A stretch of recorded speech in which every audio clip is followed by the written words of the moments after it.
Hi, Deborah Morehead here, and welcome to the truth about the blame game and 5 tips on dodging those nasty you statements. You never help out. You messed the project up. You ruined everything. You're stupid. You're just selfish. If I could stand next to that person and help them to say things better, I would. But since I can't be there, here are my 5 tips to help you in those moments. Before I go into my tips, I want to talk about why these situations are so difficult for us. The first reason is because we believe what they say is true. I mean, they said you, so it must be true about us. So the key to the first reason why it makes it so difficult is because we forget who we really are.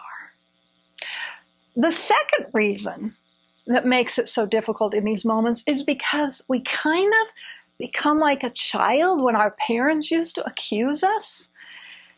And we get small. The key here is that we get small and we give away our power.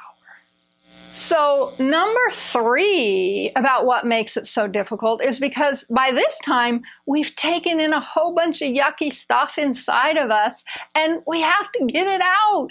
So we jump to our defense. Our mind thinks that it's under attack. So chemicals are going, our brain, our body is going, and we move to a fight, flight, or freeze position, whatever is our kind of standard mode of responding.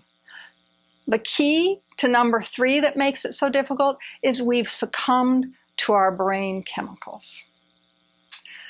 So here's the trick to not take these accusing you statements in. Is you have to not take it personally. Otherwise, you forget who you are, you give away your power, and the chemicals in your brain take over, and ultimately you cause yourself your own pain and suffering, and more than likely, you're gonna step into the fight. All right, so here are my 5 tips.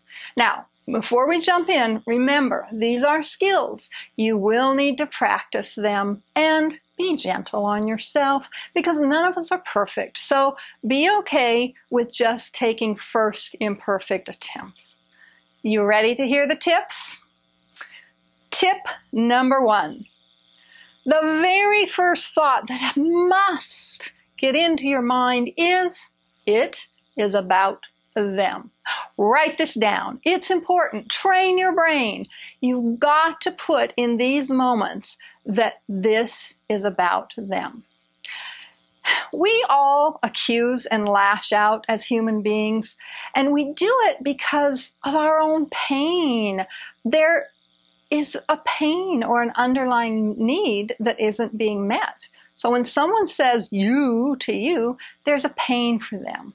So the key to number 1 is, it is about them.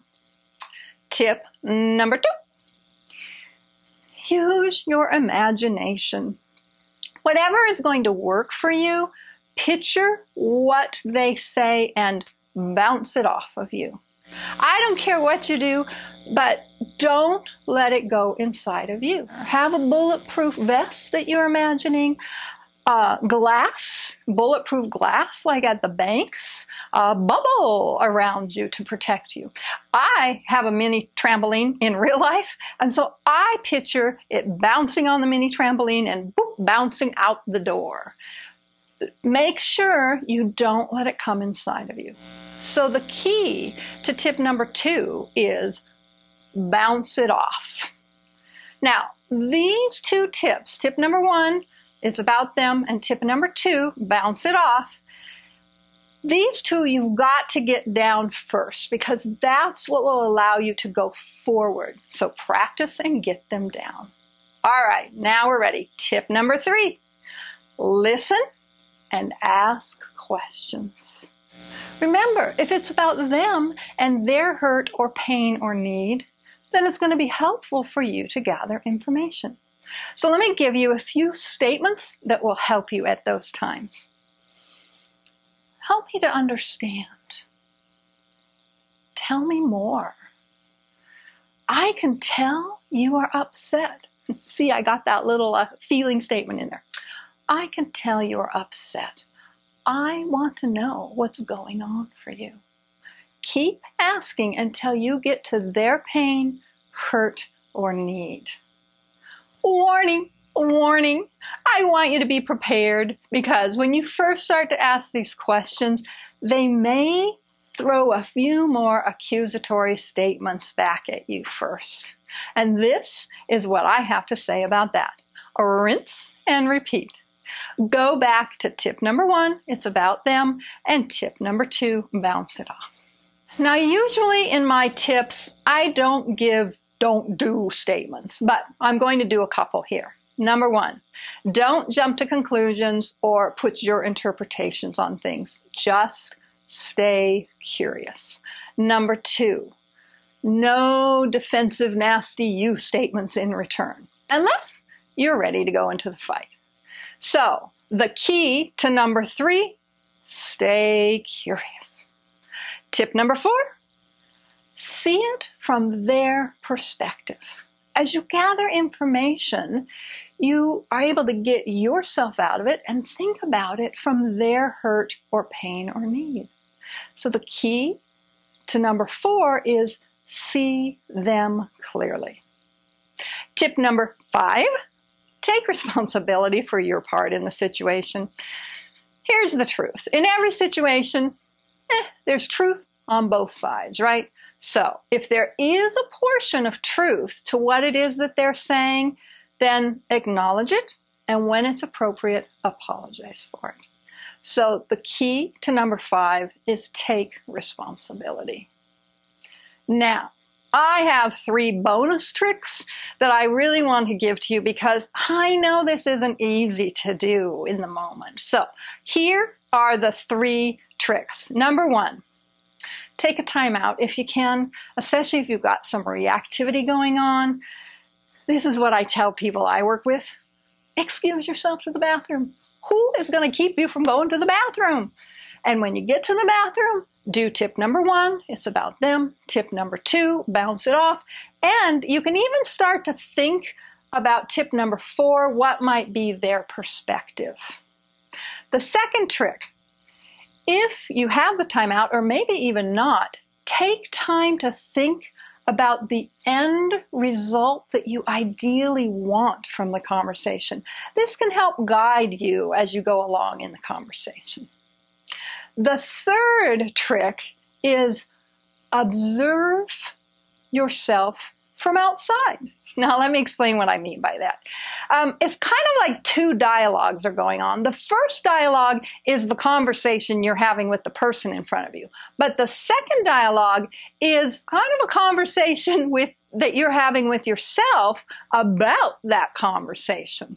Now, there's a technical term for this. It's called self-observing ego. You may have heard of it.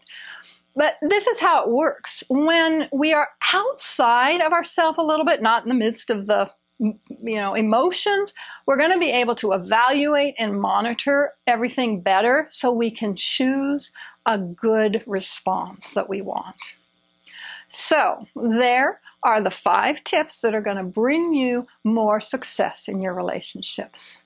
Now remember, 1 and 2 are the foundation. It's about them, and bounce it off. And that's what's going to help you to move. So remember, rinse, repeat, rinse, repeat. Also, practice these and don't beat yourself up because it doesn't go quite the way you want. Now, I'm also going to say if you are not able to do this after several attempts, I'm encouraging you to seek a coach or a therapist. They're going to help you to understand some of your past stories that are getting in your way so that you'll be able to move on. And then you'll be able to get toxic people out of your life, and you'll be able to have healthier people in your life who can not take things personally, use this process, and create more satisfying relationships for you. So I hope you've enjoyed this, and I will see you next time. And don't forget to sign up for your complimentary discovery session.